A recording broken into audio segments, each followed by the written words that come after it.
গতকাল মানে ৩ তারিখ অফিস থেকে আসার সময় এই দুটো আমার জন্য এনেছে। আর ফুল দুটো আর কেকটা পাঠিয়েছে বর্ণালী। এত ব্যস্ততার মাঝে কি করে যে ওর মনে থাকে এসব কে জানে। আর এই গাছটা দিয়েছে মৌ। আজকে ব্রেকফাস্ট করে ফেরার পথে আমরা বাজারে গিয়েছিলাম, সেখান থেকে কেক আর ফুল কিনেছি। আমি গিয়েছিলাম শুধু দুটো জারবেরা কেনার জন্য। দীপ আবার গোলাপও নিল, তার সাথে দুটো রজনীগন্ধা ফুলের মালা। এই হলো সেই কেক যেটা মিও আমরতে দেখে আমি চমকে গিয়েছিলাম। অবশ্য আমি যে ফ্লেভারের কেকটা নিতে যাচ্ছিলাম সেটা বর্ণালী পাঠিয়ে দিয়েছে। গতকাল আমি আপলোড করেছিলাম অ্যানিভার্সারির ভ্লগের পার্ট 1। সেখানে তোমরা দেখেছো সকাল থেকে দুপুর অবধি আমরা কি করেছি। এই ভিডিওতে থাকছে দুপুরের পরের অংশটা। খাওয়া দাওয়ার পরে দীপের কাজ একটু হালকা হতেই কেক কাটিং আর মালা বদলটা সেরে ফেললাম। রণ তো কিছুতেই অ্যানিভার্সারি বলবেই না। ও জানে কেক কাটা মানেই জন্মদিন। আর এই মালা নিয়ে যে কি কাণ্ড হলো, আমরা দুজন দুজনকে পড়াতে পারবোই না। দুটো মালাই ওকে পড়াতে হবে। আগের বছরের অ্যানিভার্সারি রেশ আমার এখনও কাটেনি। কি দুর্দান্ত যে সারপ্রাইজ পেয়েছিলাম, যা আমি স্বপ্নেও কোনোদিন কল্পনা করতে পারি না। সেই দিনের কিছু ভিডিও ক্লিপিংস আমার কাছে এখনও রয়েছে। সময় হলে অবশ্যই সেটাও আপলোড করব। আমাদের যে কোনো স্পেশাল দিনে দীপ মিষ্টি আনবেই আনবে, ও নিজেও খেতে ভালোবাসে। আর আনা হয়েছিল এই চিকেন প্যাটিসগুলো।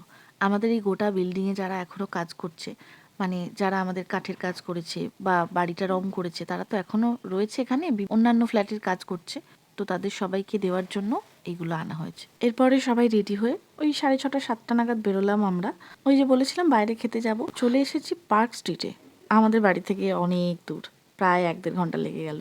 পিটার ক্যাটের নাম তো সবাই শুনেছো, সবাই জানো, ভীষণই ফেমাস আর অনেক পুরনো। যদিও আমি এই প্রথমবারই এলাম। রনকে নিয়ে আমরা টোটাল 5 জন এসেছি। আসলে মৌয়ের খুব ক্লোজ একজন ফ্রেন্ড, যার অফিস একদম কাছেই, তাকেও ভাবলাম ডেকেই নিই, একসাথে খাওয়া দাওয়া হবে। এই ফুল আর চকলেটটা তারই দেওয়া। পুজোর আগে সেই গলায় ইনফেকশন হওয়ার পর থেকে তো ঠান্ডা কিছু খাওয়া ছেড়েই দিয়েছি। এখন সব জায়গাতেই গিয়ে আমি একটা করে কফি অর্ডার করি।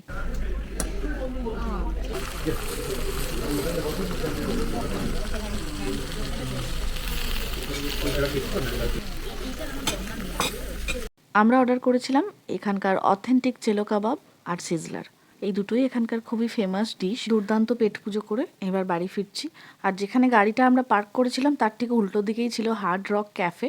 যদিও এটা আমি শুধু সিনেমাতেই দেখেছি, কখনো নিজে যাইনি। বাড়ি এসে আবার একটা প্লেট সাজালাম দুজনের জন্য। আমাদের রাত্রে দুজন সিকিউরিটি গার্ড থাকেন, তো তাদেরকে তো তখন দেওয়া হয়নি। সন্ধেবেলার শিফটে তো তারা তখনও আসেননি, তাই এখন বাড়ি ফিরে ওনাদের দিয়ে এলাম। বাড়ি ঢুকে ফ্রেশ না হয়েই মনে হলো এই কাজটা আগে করে রাখি। ফুলের বাঞ্চটাকে পুরোটা খুলে আলাদা আলাদা করে সাজিয়ে রাখলাম। ওদিকে আচার তো শেষ হয়ে গেছে, তাই ভাবলাম যতদিন না নেক্সট আচার আসছে ফুলগুলোই থাক। আজকের মতো তাহলে আসি, আবার দেখা হবে আমার পরের কোনো ভ্লগে। Good night.